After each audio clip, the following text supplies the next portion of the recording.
All right, you just parked your RV, and let's go to a step-by-step process as far as what you should be doing as soon as you pull up to your spot. So before you turn off the engine, two key things you want to do. Always engage your parking brake, and this here is your main control panel. You got this guy down here and that guy right up there. We'll go over that one in just a minute. So right now you want to engage your jacks. You cannot engage your jacks if your car is off and if the parking brake is not engaged. Those two key things, and then your jacks are ready to go. Now, if you can see right here, you want to zoom in? It says ready, jacks up, which means that we're ready to go. So if I hit auto level, look at that, parking brake is not engaged. So let's engage it. And now parking brake is engaged, and it's asking you to hit enter to acknowledge that. Yup, and then auto level,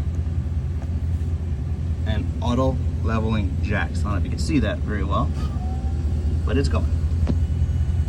That'll make sure the entire cab is level so you're not rolling around inside. Jacks are down, we are level, it's a success, and we are ready to send out our slides. But before you do that, your engine is on. You need to shut that off before you can send out your slide. Your slide button is right up here, and we will hit that once we turn off the engine. Now, step two, let's turn on the generator. You want to hold stop to prime it. Red light is on, hold start, and generator is on. Shows you your hours that you're using there. And then to turn it off, you just flip the stop button. Engine is now off. So to extend the slide, obviously extend, EXT. And it starts moving. Excuse the mess, we are prepping this beautiful RV. Very important, when you are retracting the slide, make sure that seat is all the way forward so you don't bump it, because it will break the slide. That's the driver's seat, make sure it's forward.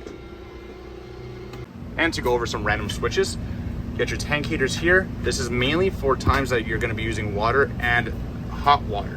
So this is your water pump. You wanna make sure that's on in order for the water system to flow through. And of course your propane and your electric for your water heater.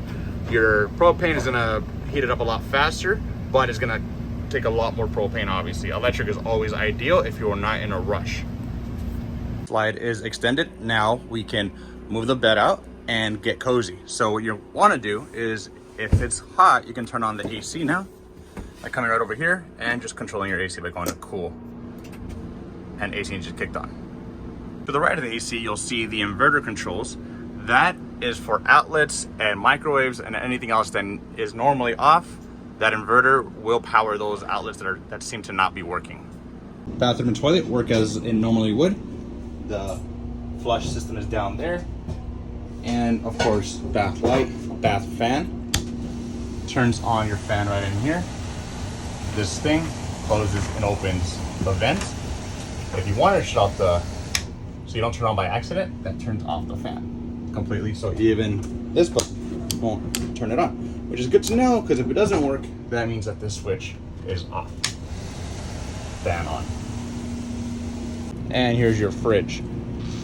Turn it on. Mode. I always want to keep it on auto. I always recommend that. It's currently using electricity. If I don't want to use the electricity, I'm running at a juice or whatnot, you can switch this to propane. And again, you start using the propane tank if you decide to do that. So always recommend keeping on auto and full blast if you need it.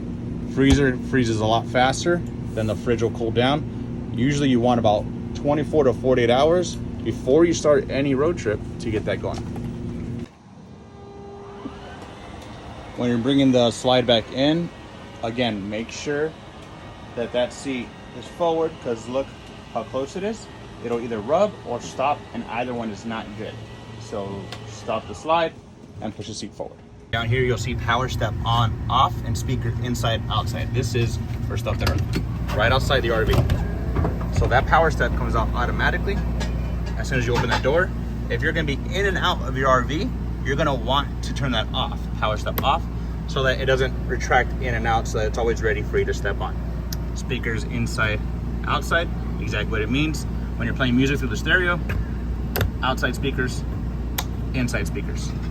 You're on in here, you hold out, and your awning will start kicking out. And then of course in to come in. Lighting, that turns on the exterior lighting for your awning. Your top bunk here does have a sunshade, and to open it up is right by the door. You're gonna have a switch here, and that'll start opening it up so you can have a beautiful sunrise or watch the stars. I do recommend keeping it closed when you're driving or are not going to be in the RV for a while, just to keep it cooler, but you do have that option.